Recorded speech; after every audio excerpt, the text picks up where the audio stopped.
Hello, friends. Welcome to Gord's Poetry Show number 7.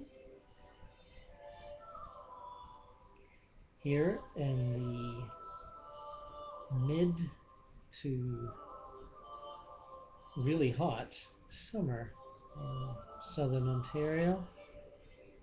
We have finally hit that wall of damp heat. We had a taste of it this week, and I must say I'm not in any way keen for seconds. Although seconds we shall have, no question. Thirds and fourths, unfortunately. Now, such is the world we have inherited from those who have gone before, and such is the world we will pass on to those who will come after. And thanks to whatever deity graces your belief system this week, last week, or next week. But culture keeps us happy, does it not? Gives us a reason to live. Poetry's my favorite. Well, one of my favorites. Rather fond of medieval choral music too. Contemporary Canadian poets. One of them is Laura Lush, and her newest book is Carapace, which I have been perusing of late. And here a couple of poems. Sunset. I turned to pick up a shell. You were standing on the beach. Grown out of this sand, our father totem. Wind divots whirled your ankles. They could have easily lifted you if not for your eyes, anchored to the lake's skyline, gazed the vastness, our churlish splashing, might of bullish waves. And when we looked back, you were suddenly in.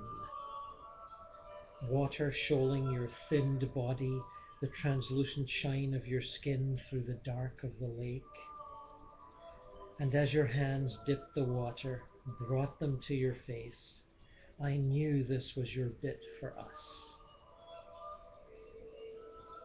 Then we walked back to our blanket, toweled our bodies, waited for the sun to shuttle down.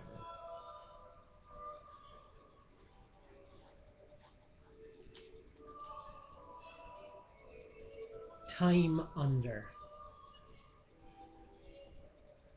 How ordinary it all is. The world knowing nothing else, being born, dying, the bereft's only trick, to live and die. The desert and bones of day to day. No plan, no escape. The colossal effort of one foot in front of the other. What gifts? Life without the sentient. No music, no colors, no way of filling the rubbed out spaces where we once breathed. Grief, a leg up for a very long time. Until boredom unstalls, drifts its dark balloon into some other's unprepared room.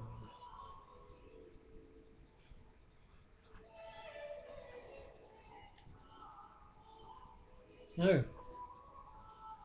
backwards in time to about 1917, T.S. Eliot's first small book, Prufrock and Other Observations. One of my little faves here that I'd forgotten for many years. La figlia che piange.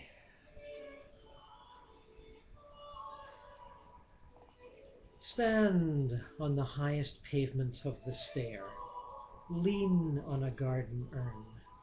Weave, weave the sunlight in your hair.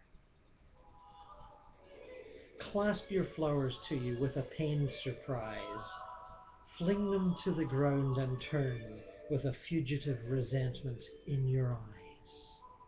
But weave, weave the sunlight in your hair. So I would have had him leave, so I would have had her stand and grieve, and so he would have left, as the soul leaves the body torn and bruised, as the mind deserts the body it has used. I should find some way incomparably light and deaf, some way we both should understand, simple and faithless as a smile and shake of the hand. She turned away, but with the autumn weather compelled my imagination many days and many hours, her hair over her arms and her arms full of flowers. And I wonder how they should have been together. I should have lost a gesture and a pose. Sometimes these cogitations still amaze the troubled midnight and the noon's repose. The troubled midnight. And now, back to Canada. 2012, Catherine Lanthier reporting from night. Drawing in. Light enhanced evening, but the breeze has an undertow. You, 3, point at glossy wood. Look! The trees, the pole, the deck, me. It's a mystery. We are sandal slap happy, lolling in summer's lap. Pashas who plash. Soon the sky will turn the other blue.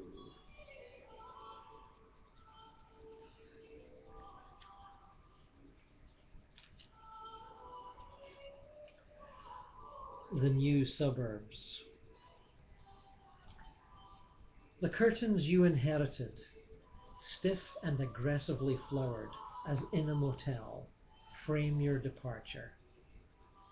Alone, I complete a grade school assignment. How much of the world can be seen through this strip of glass?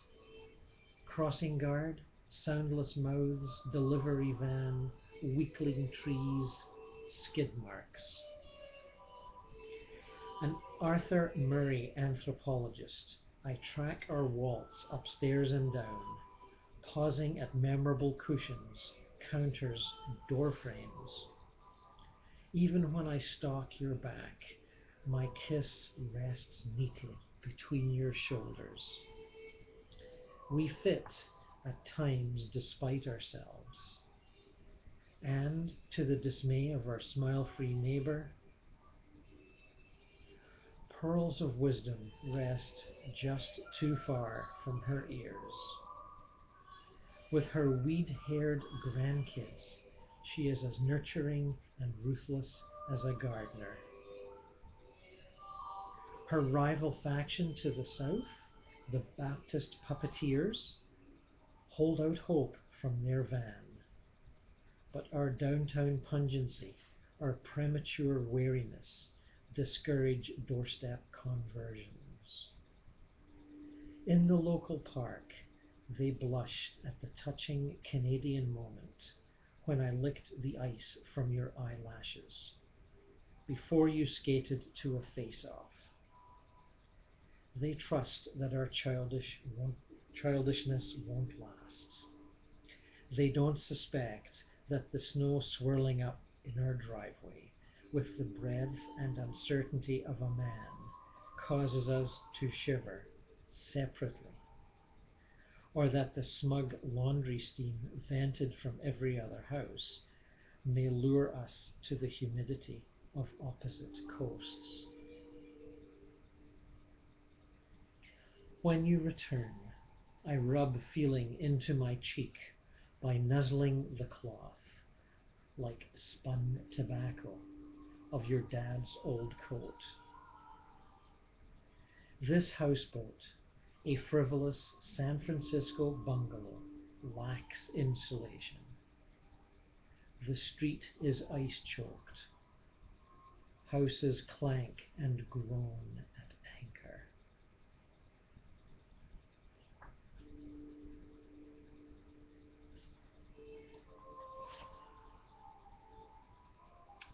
Sometimes poets leave home and go to work at distant universities.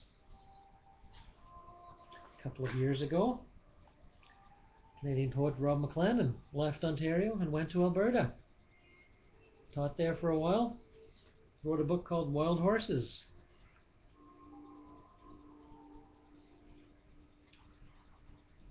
On the edge of prairie, there are no secrets. The edge of this, a gradient of means, holds, and further, the poem is north, and the rest to tall tales, love, breakable as skin for scars, and a story, a steady frost of grain assembles, wood, a footfall hurricane, and the sideways draft.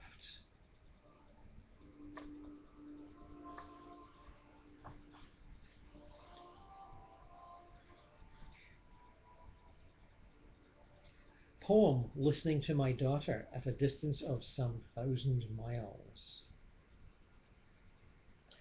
Prefaced by a quote from Lisa Jarnot. From the 5 good emperors, I have learned that there were 5 good emperors.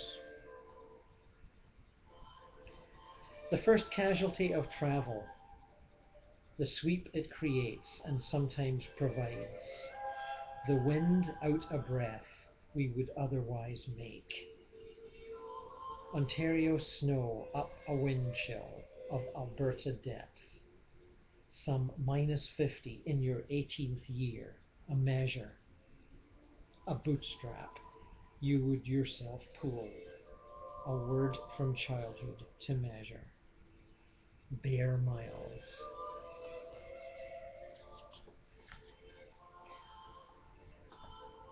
In 1968, I believe, George Bowring, Vancouver poet, also went to Alberta.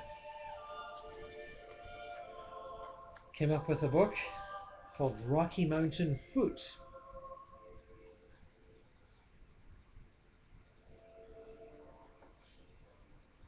Prairie.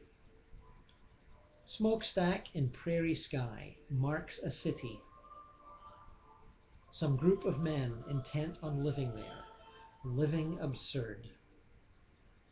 The topology permits moss-roofed cabins, tribe of prairie dog-eaters, not commerce. Even the river is tribal, a wandering sludge, no place for turbines. The prairie makes men brown. They scratch the soil or dig deep into it. Like prairie hens, like prairie dogs.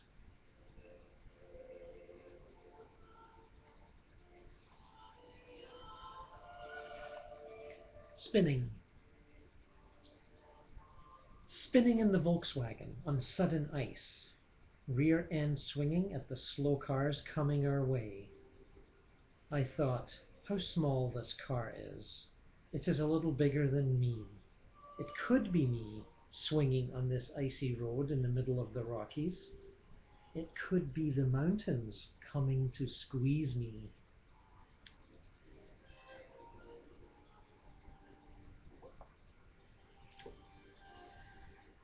Contemporary American poet James Tate,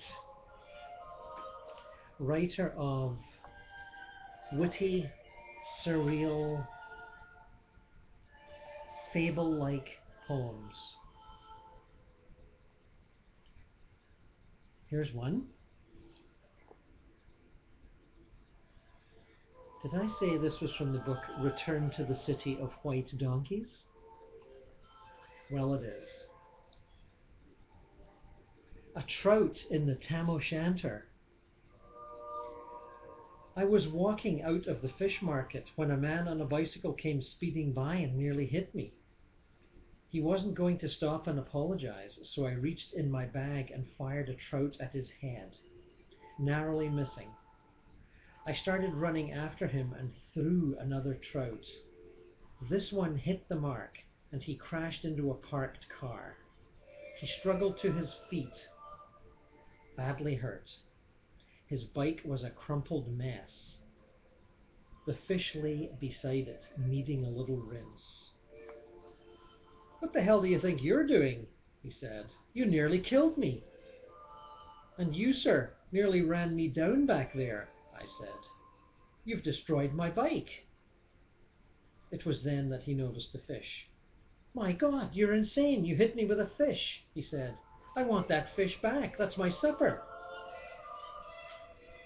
When I approached him, he looked frightened. He was wearing a Tam O'Shanter, which made me want to hit him again. "You're not going to hit me again," he said. "I just want my fish," I said. "My hat smells like fish," he said, holding it sadly in his hands. "I'm sorry about your bike," I said. "Perhaps it can be fixed," he said. "It is old and dear to me." His pants and coat were threadbare, and his shoes had seen their better day. "I believe it's my responsibility to bear the cost of all repairs," I said. "I insist on it." His eyes went watery as he replaced his foolish hat. He wiped his eyes with his sleeve. "You missed with the first one, didn't you?" he said. "What?" I said. "The first fish. I saw it fly past me. I was pretty excited. I knew something big was up, like a whole new day. And then, whack, and I was smashed into this car." "Oh, yes, I missed with the first one. But the second one was perfect, right on target," I said. "Do you often attack old men with your fish?" he said. "You're my very first," I said. He reflected on that for a while, then said, "Perhaps we should celebrate to mark the occasion."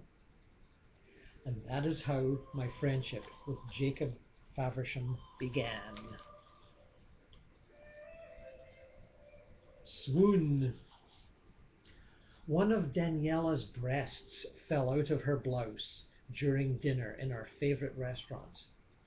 I liked looking at it and didn't say anything. The waiter liked looking at it too and just smiled. The other diners tried not to stare, but some of the men couldn't help themselves. Daniela takes a certain pride in her breasts, so perhaps it wasn't an accident. I knew I should say something to her, but I was also getting really turned on. It was as if I had never met this woman before. The public aspect of breast exposure had a mystery to it that I couldn't name. I said, "The filetto tre pepe was exceptionally good tonight." I stared at her breast as if it were about to speak. "The gnocchi was delicious," it said. "You're looking especially beautiful tonight," I said. "It's good to get out and see the people," it said. Daniela had gone into a swoon or trance of some kind, and the breast had taken over. When the waiter came for the bill, he said to Daniela's breast, "Very nice to see you tonight." The breast blushed, gently swaying in the candlelight. Well, from blushing breasts to Kathleen Jamie, whose selected poems Waterlight just found its way into my life. And the London Sunday Times says she is the, quote, leading Scottish poet of her generation. So Not knowing her, I felt somewhat ashamed, or not knowing of her. But she is a fine poet. I'm very happy to read a couple of her pieces from this Waterlight book. The Cupboard. As for this muckle wooden cupboard carted hither years ago from some disused branch line station the other side of the hill, that takes up more room than the rest of us put together, like a dour, homesick whale or a mute sarcophagus. Why is it at my place? And how did it sidle through the racked, too narrow door to hunker below these sagging rafters, no doubt for evermore? The Creel. The world began with a woman, shawl-happed, stooped under a creel, whose slow step you recognize from troubled dreams. You feel obliged to help her bear her burden from hill or kelp-strewn shore. But she passes by unseeing, thurled to her private chore. It's not seabirds or peat she's carrying, nor fleece, nor the herring bright, but her fear that if she ever put it down, the world would go out like a light.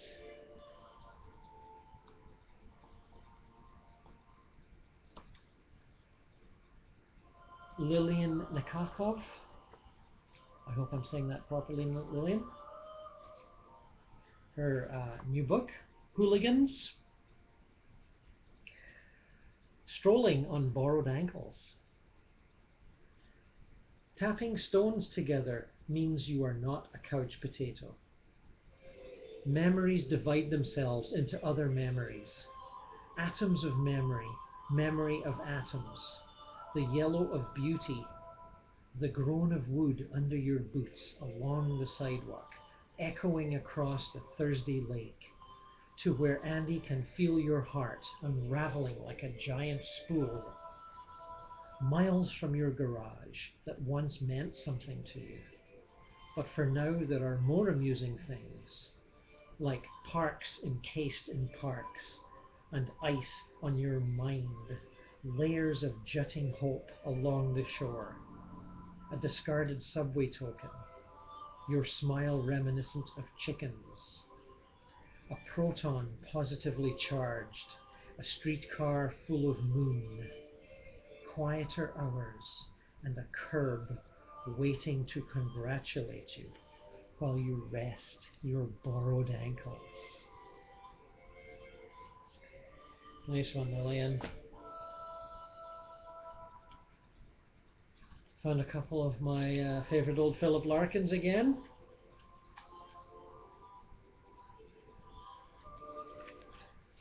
We'll finish off with these,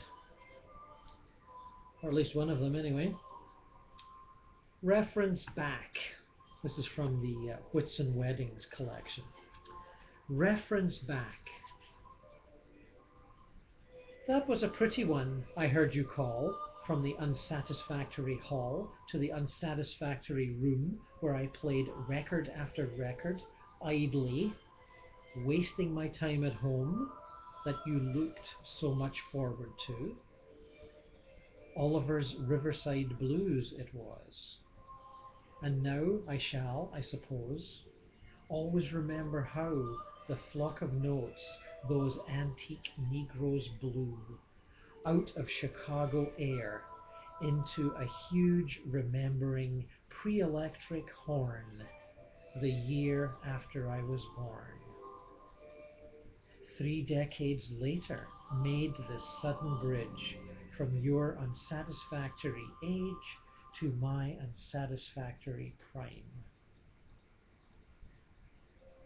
Truly, though our element is time, we are not suited to the long perspectives open at each instant of our lives. They link us to our losses. Worse, They show us what we have as it once was, blindingly undiminished, just as though by acting differently we could have kept it so.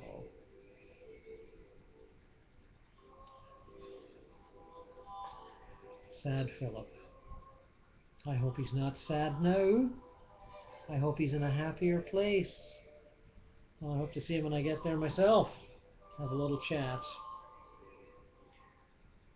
Have a little chat with you all.